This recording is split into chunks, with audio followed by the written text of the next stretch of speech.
Chosen one. So many of our behaviors are hidden from us. Many of them are automated. And so long as the nervous system of our body does not realize what we're doing and label it or give it a context or conceptualize it and store it as something we can go and study internally, so long as it doesn't do that, we will always be a little bit amok with some of the behaviors we have. We will never understand why we have them, simply because the energy is simply animating its reactions within the nervous system itself. The core part of you, it has some behaviors that you can label because somebody taught them to you, but there are behaviors that you don't understand because some of your parents can coagulate themselves within your body when you are born. And by coagulating, meaning that multiple parts of their characters will be revealed through you at an early age or in your midlife or the late stages of life. Either way, these parts of themselves will be also living within you, and you can project them. But if you don't notice that they are from them, you are guilty and a little bit blinded from the fact that you are controlled by them. Because the knowing is to label. Once you know something, you label it to remember its lesson, to track it, to keep an eye on it. That's what the human brain does, especially when it has to study something. Your human brain labels something temporarily just so that it can recall it, because the word can be said. If it can be said, it can be written. Do you understand? If it can be written, it can be defined. If it can be defined, it can be put in a context. If it's put in a context, it can be a story. Do you understand? It can have a use, it can have an application. Like just that one step of labeling one thing gave your mind the ability to create a seed that grows. Now that seed, that idea can grow within you. This is why you are the one who scales the idea before you actually execute it.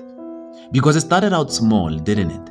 And then you imagined it so much with your feminine energy, and eventually you went and descended it to your masculine presence in the physical world, your solar plexus. The 3D world depends on your solar plexus, le paralak. The 3D world is a domain of your solar, le paralak. Because you can numb it and not do anything. You can sleep. You can relax, watch a movie. You can meditate. You understand? You can pause. This place, this third dimension is an area of controlling or learning or mastering the solar area. The energy that comes with being vigorous, being poised in leadership. That's why whoever is brave in the world gets rewarded. They become the trillionaire, they become the billionaires, because this is a place of mastering your solar. So when you know how energy animates itself within your body, you need to pay attention to how your own mind labels it. When your own mind labels an experience, it can also create lies and truths about it, because it first starts as an assumption. You don't know what to call it, so you give it a name. And then you give it a definition. A definition gives it meaning. Then somebody will ask, how do you use this thing? Because in order to remember something, you must be able to use it. That's why when you learn a language, before you learn it, you think to yourself, why would I want to learn Mandarin? Most of you have been thinking about learning Mandarin. Most of you have been thinking about buying their couture in a way. Yes, some of you have been, I'm seeing a lot of browsing online concerning these attributes. But maybe you were trying to learn Mandarin simply because you have a trip going there in the next year. You'll be flying there.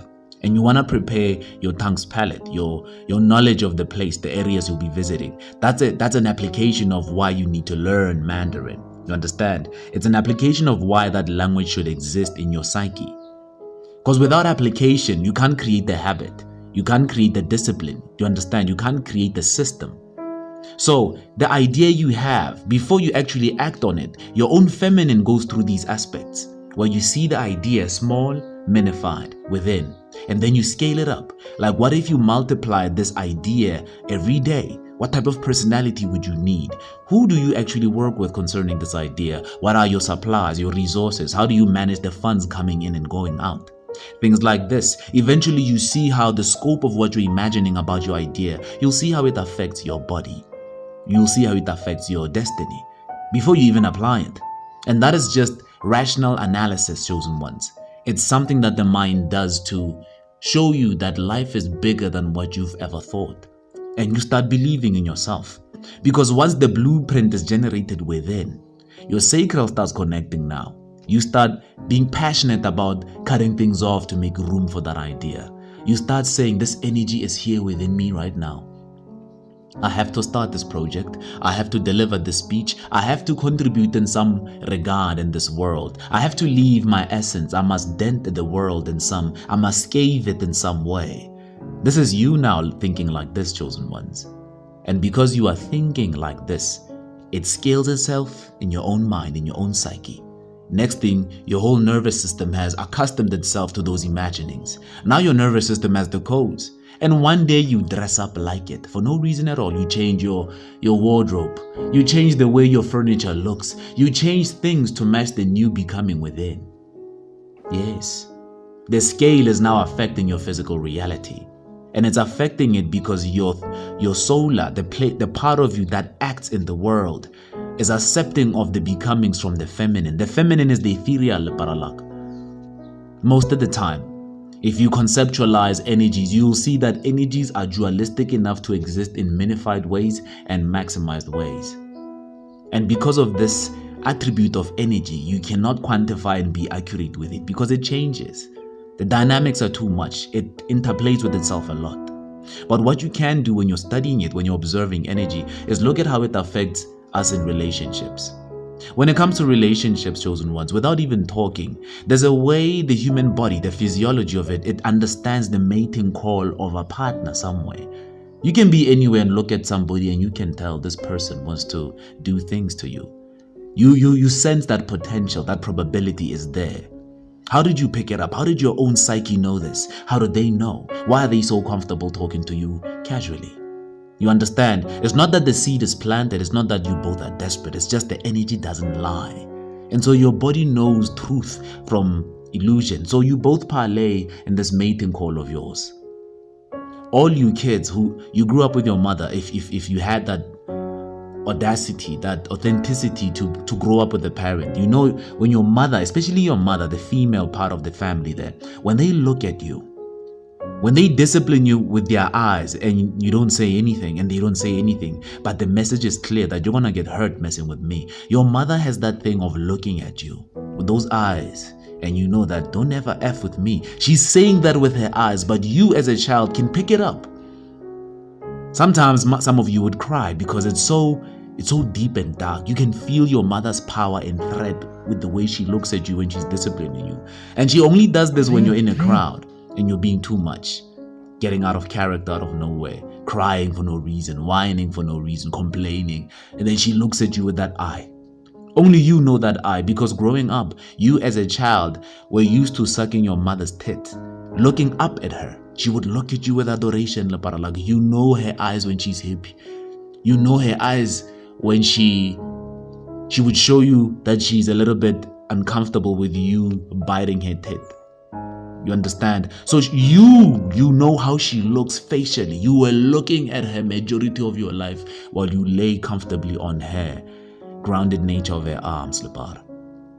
You were looking at her face, her eyes. You know your mother's eyes. That's why she has the power of letting you know what's up the way she looks at you. That physiology, Lepar, is it a DNA habit or is it something that's programmed within us?